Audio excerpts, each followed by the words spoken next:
16 minutes past 9. It's time for us to turn our attention to the NFL, and hopefully Mike Carlson is still awake after an epic weekend of watching football. You know, Jerry, I got to tell you, as it came around early in the morning, when Patrick Mahomes got sacked at midfield just before halftime and then turned around and threw the touchdown pass to Kelsey, I said, okay, that's over. And I went to bed remarkably early, got 4 hours of sleep, 3.5 hours of sleep, and then got up and watched the second half highlights. And indeed, it was over for the Steelers. So that made my life a little bit easier. Well, I stayed up till the end of the 49ers-Texans game, or the 49ers-Cowboys game. one of those teams. And I'm feeling a little bit brain dead after it. The last quarter was an epic in terms of the amount of time that it took, but also in terms of the officiating and just the degeneration of both sides' play, as it looked like both of them were trying to lose the game for whatever reason. Do you know what happened at the end of the game for anybody who didn't watch it? Yeah. Did the Cowboys know the rules? Yeah, basically the Cowboys are trying to move. They need a touchdown to win. San Francisco, for some reason, on 3 straight plays, gives them the sideline so that they can gain 10 or 15 yards and step out of bounds and stop the clock. They finally stopped doing that. And Dak Prescott at he's about 45 yards away. They don't really want to throw a Hail Mary if they don't have to. So Prescott basically does a designed quarterback run right up the middle of the field. They can't stop the clock, obviously. He slides to a stop. The offensive line runs up to get around him, and he picks up the ball and gives it to his center, who then bends down and sets up, and the line sets up around him. After about 4 seconds after the slide, the umpire, whose name is Judge, strangely enough, comes crashing into Prescott in the center from behind, because before the play can run, the umpire has to touch the ball. He has to set the ball for the offense to go. And basically, Prescott should have known that. You give the ball to an official. You don't give the ball to your own center. So then the umpire fights his way past the center, touches the ball, and then basically tries to scramble out through San Francisco's defensive line. Meanwhile, the clock is running all this time, and it was only at about 6 seconds when Prescott slid. So the game ends, basically. The game ends with the umpire trying to fight his way through some of the linemen, the Cowboys trying to get a snap off before the end of the game, and it was just utter chaos. But basically, nobody under the Cowboys seemed to understand the rule. Well, nobody meaning Prescott.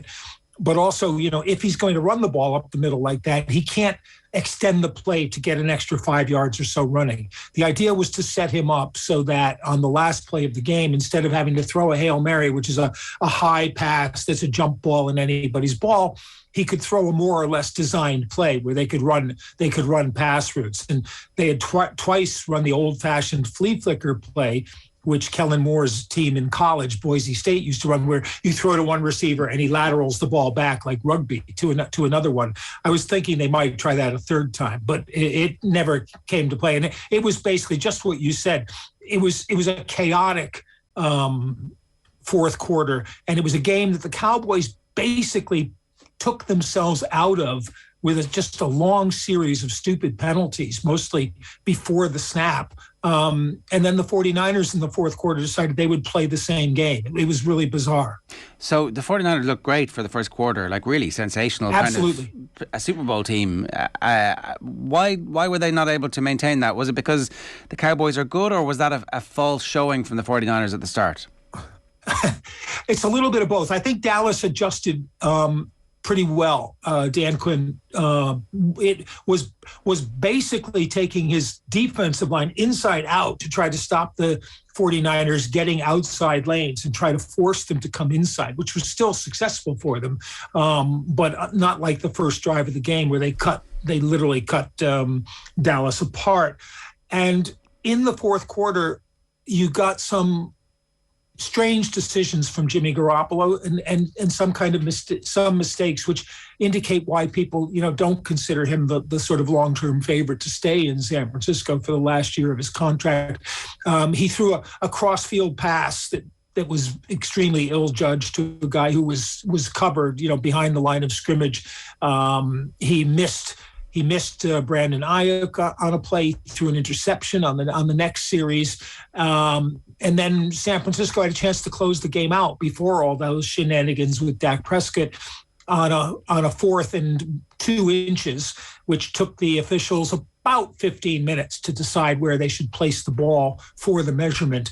And the 49ers put their tackle in motion, and he wasn't set enough. When he stopped his motion and then got into his 3-point stance, the officials decided he wasn't set enough before the snap. So they had a penalty and turned the ball over to Dallas. It was bizarre, and a beautiful start to the game and a really ugly finish. Yeah, I do wonder, is that playoff nerves? Because these are players who, understand the rules, are like, so that it was actually Trent Williams who made that final error, who was literally the most experienced player on the field, and the all-pro left tackle who makes that stupid mistake at the end of the game that nearly cost his team the whole season. Like, is that just nerves, or what's going on? Why do... Well, I blame Trent Williams a little bit less, because he does do what he's supposed to do. He goes across the line, he resets it at the end of the line, and goes into a 3-point stance, like I said. So once he's in the 3-point stance, he's pretty much set. But Jimmy Garoppolo needs to give him a beat before he takes the snap. There has to be that just moment where he establishes, quote unquote, himself as set. So I would put that more down to Garoppolo in terms of nerves and speeding up, everything speeding up for him. You have to stay calm and make sure that he's set before you go. The Cowboys had 2 penalties for exactly the same thing, and you need to learn by watching, basically, and not let it happen to you. So the 49ers win, and they will now go to Green Bay to face Aaron Rodgers next Saturday night. I think that the fixtures have been scheduled. All of this is moot, though, because we know that the Super Bowl champions, we know at this stage it's going to be the Bills because of their performance at the weekend. It was a record-breaking performance. The rest of this is all just... I don't know. It's the hors d'oeuvre, right? Well, it's optimistic. I do like the way that the NFL always schedules the northernmost team that plays in an outdoor stadium for Saturday night in January, which was the case with the Bills, although it didn't affect them in the least. That was a truly astounding performance. Seven possessions in a row. They scored touchdowns against what is supposed to be a pretty good defensive team, but they basically tore New England apart. New England had one chance sort of to stay in the game, and Micah Hyde made, I think, the play of the weekend thus far, with an interception of Mac Jones throwing a deep pass and putting it pretty much on target to Nelson Aguilar, and Hyde just came out and stretched out and took it out of Aguilar's hands. Basically, it was just about to go into his hands. But Josh Allen, it's funny how many teams are playing very old-fashioned football. I mentioned the flea flickers from Dallas. The Bills play a lot of what is basically single-wing football back from the leather helmet days, and Josh Allen running the ball and then throwing. And the combination, when it works, is just unstoppable because he's got such a strong arm and accurate arm. And he threw a pass which was quite rightly compared to the catch, Joe Montana.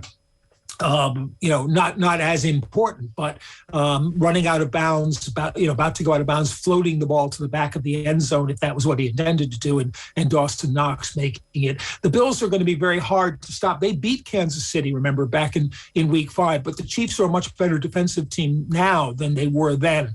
And I think that it's going to be a fascinating game. And I thought the Chiefs played really well against the Steelers once like I said, Mahomes kind of broke the game open. But for most of the first half, it looked like the Steelers were going to drag the game down to their level. And then, Ben would be able to throw one pass and keep, get them in it. But that wasn't to be. They finally unleashed their offense. So I think that's going to be a really good game and probably a very high scoring one.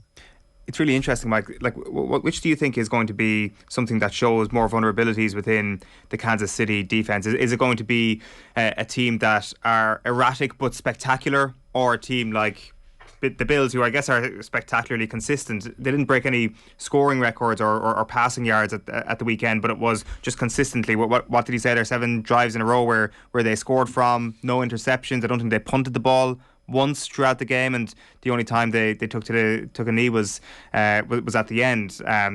Like, this is something that's obviously unreal. Don't get me wrong, but it is consistent, and it is time after time after time doing the right thing in this Bills offense. So is that more dangerous in a way to the outrageous prospects that a different offense might pose towards Kansas City? Yeah, I think that's exactly right. The Bills are balanced. They've got good receivers and a large group of them. Even Isaiah McKenzie, who his speed basically killed the Patriots both in the regular season and in the playoffs. And because Allen can run, the book on beating them is fairly simple. Keep Allen in the pocket, make him beat you as a drop back downfield passer. Don't let him extend plays by running. Getting out of the pocket, but that's easier said than done. And because he's so big as well, he's like a mobile version of young Ben Roethlisberger, and I think they're very consistent defensively as well. Sean McDermott's very good at playing a contained kind of defense and holding you in place. They're not the biggest pass rush team, which bodes ill for them. But even without Tre'Davious White in the secondary, they've done a good job of covering. They've got 2 very good safeties, which is essential against the Chiefs because you can't let Tyreek Hill beat you deep. If he opens up the game, then everything else flows from that. I think it's going to be a real challenge for Kansas City. And the key is probably at that second level. Bolton and Willie Gay, the 2 linebackers, played really well against the Steelers, but they're going to have more challenges against Buffalo to stop the run and get back and stop the pass. I think Kirksey probably plays a lot more at linebacker for the Chiefs. It's good that the Buffalo fans are so reserved and that they won't get carried away with the victory at the weekend and the level of expectation. I don't know if you're familiar with the Mayo curse here, Mike, where the Mayo football team haven't won an All-Ireland since the Jurassic era, we like to say. And we feel like maybe the Bills winning this year is going to be a harbinger of good things to come for the good folk of Mayo. So, I mean, if anybody's unaware of this, they're one of the most cursed teams in American sports history, right? The Bills, I don't know what the curse, if there's a curse. They were good in the AFL before they merged into the NFL in the 60s. And then they had those 4 years with Jim Kelly and Marv Levy at coach, where they went to the Super Bowl 4 years in a row and lost each time, which, people put it down, but it's actually a pretty good achievement to get to the Super Bowl 4 years in a row. And then there was this long fallow period up in the frozen tundra of Buffalo. And the city, of course, is, in the Rust Belt doldrums, as it were. So this is something that really, really livens them up. And I think that McDermott is, as I said, a really smart coach with a balanced kind of offense-defense right now.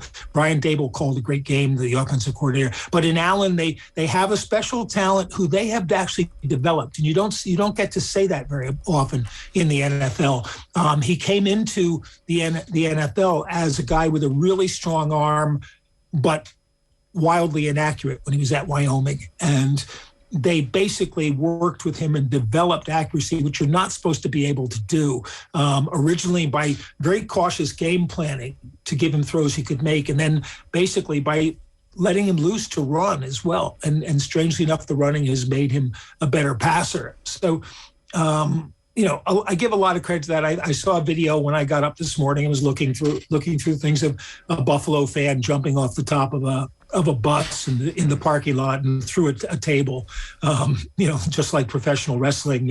It should have been like the ESPN Deportivo's announcers table, but he crashes the table in two. And I thought, yeah, that's pretty typical of Buffalo.